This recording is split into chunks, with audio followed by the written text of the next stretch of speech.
রামচরিত মানস যিনি রচনা করেছেন, ভগবানের প্রিয় ভক্ত তুলসী দাস।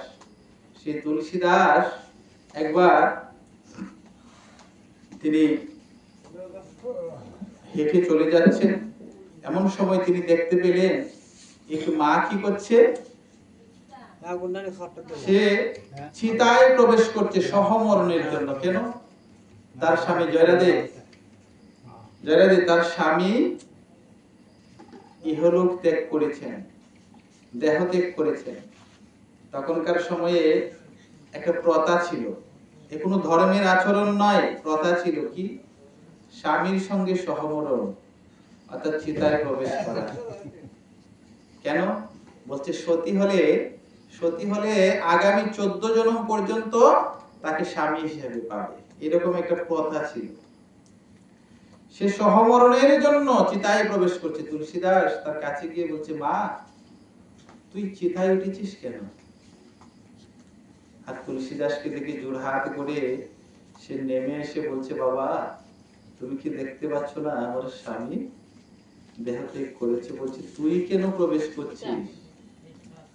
বলছে আমি আমার স্বামীর সঙ্গে সতী হতে চাই, এই জন্য আগামী 14 জন্ম যেন আমি তাকেই স্বামী করে পাই।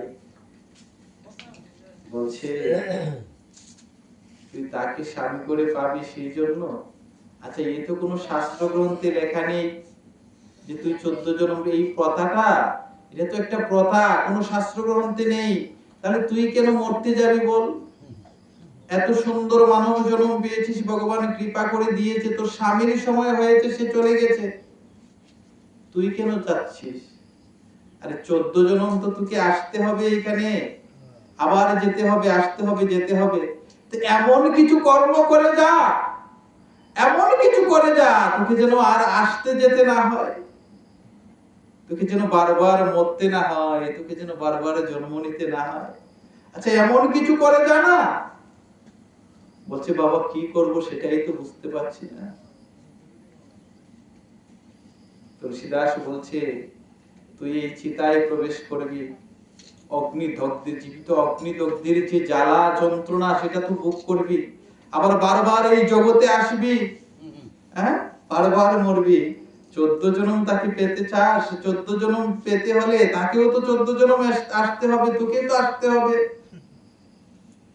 এমন কিছু করে যা যাতে এই জন্ম মৃত্যুময় সংসারে আর তোকে না আসতে হয়।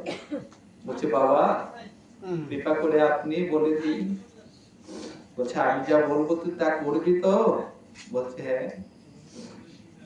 ভগবান তুলসীদাস তখন কি করলেন, ওই মাতাজিকে বললেন, মাতাজির কানের কাছে নিয়ে ভগবানের নাম তার কর্ণে, ভগবানের নাম দিলেন। বলছে তুই এই নাম জপ কর, কীর্তন কর। ভগবানের নাম দিলেন, রাম নাম দিলেন। বলছে তুই ভগবানের নাম জপ কর। সে কি করলেন, নাম কর্ণে পেয়ে আর সিদ্ধ মহাপুরুষের মুখ বদন হতে সে নাম পেয়ে ভাবাবেশে সে চেতনাবিহীন হয়ে গেল। আর তুলসীদাস বারবার তার কর্ণের কাছে গিয়ে আর হরিনাম দিয়ে হরে কৃষ্ণ কৃষ্ণ কৃষ্ণ হরে হরে, হরে রাম রাম হরে হরে, কর্ণের কাছে গিয়ে বারবার হরিনাম দিয়ে তাকে চেতনা ফিরিয়ে আনলেন। যখন চেতনা ফিরে আসলো তখন সে ভগবানের নাম গুণ কীর্তন করতে লাগলো। তুলসীদাস বলছে মা একটা কাজ করবি, তোকে যে নাম দিয়েছি তুই সেই নাম তোর স্বামীর কানে একটু কীর্তন করে শুনিয়ে দে।